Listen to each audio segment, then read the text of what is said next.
जैसा हमारे शास्त्रों में भी कहा गया है, हमें ईश्वर के यज्ञ के लिए, आराधना के लिए स्वयं में भी दैवीय चेतना जागृत करनी होती है।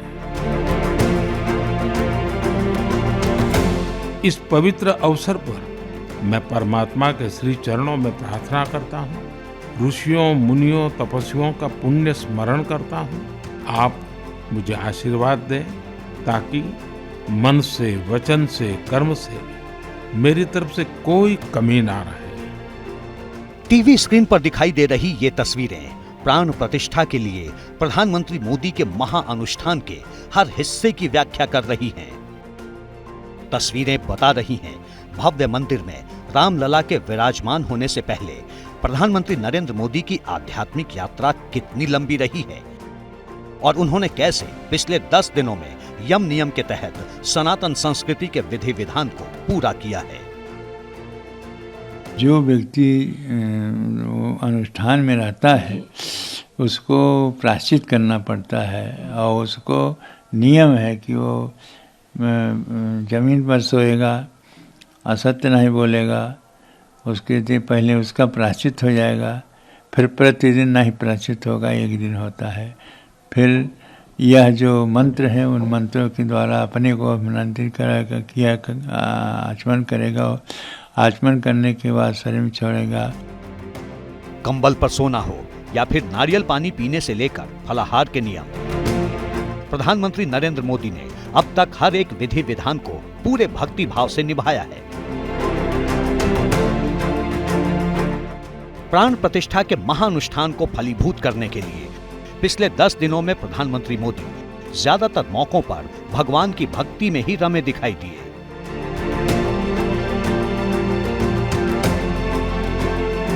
गायत्री मंत्र के जपना है, कोई मंत्र जपना पड़ेगा, जो होगा उनके मंत्र होते होंगे। इस तरह से सारी विधियां करना पड़ेगा वो जजमान को, इसको जजमान कहते हैं। और ये करना चाहिए था प्रधानमंत्री को, तो प्रधानमंत्री के प्रतिरूप में है कि संकल्प में पता चलेगा, प्रतिरूप में है कि उनके स्थान पर है या वो स्वयं है। 11 दिन के अनुष्ठान के तहत ही मोदी दान धर्म का काम कर रहे हैं। मोदी अन्न का दान कर रहे हैं, कपड़ों का दान कर रहे हैं।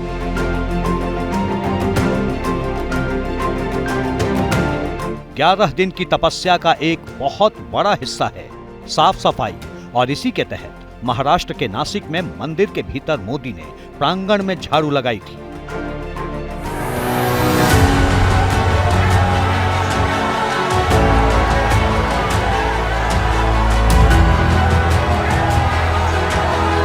उत्तर से दक्षिण तक प्रधानमंत्री मोदी की आध्यात्मिक यात्रा भी प्राण प्रतिष्ठा के महाअनुष्ठान का ही हिस्सा है।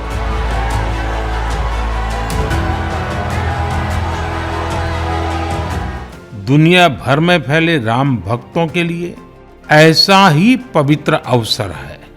हर तरफ प्रभु श्री राम की भक्ति का अद्भुत वातावरण, चारों दिशाओं में राम नाम की धूम, राम भजनों की अद्भुत सौंदर्य माधुरी। हर किसी को इंतजार है 22 जनवरी का, उस ऐतिहासिक पवित्र पल का। ये प्रधानमंत्री मोदी का 12 जनवरी का संदेश है। यम नियम में बंधे इस संदेश के बाद उनका ज्यादातर वक्त मंदिर के दर्शन पूजन में ही बीता है। 16 और 17 जनवरी को प्रधानमंत्री मोदी आंध्र प्रदेश और केरल के दौरे पर थे। इस यात्रा पर पीएम मोदी लेपाक्षी के वीरभद्र मंदिर पहुंचे और दर्शन किए, फिर राम भक्ति में डूब गए।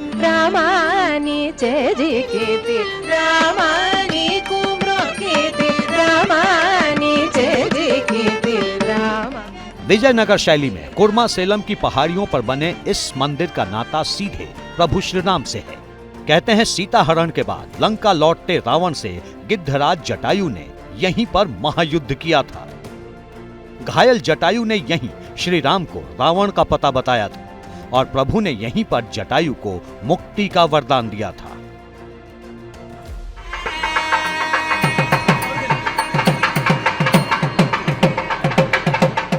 लेपाक्षी के बाद प्रधानमंत्री मोदी की आध्यात्मिक यात्रा का अगला पड़ाव था केरल, जहां वो पहुंचे गुरुवायूर मंदिर।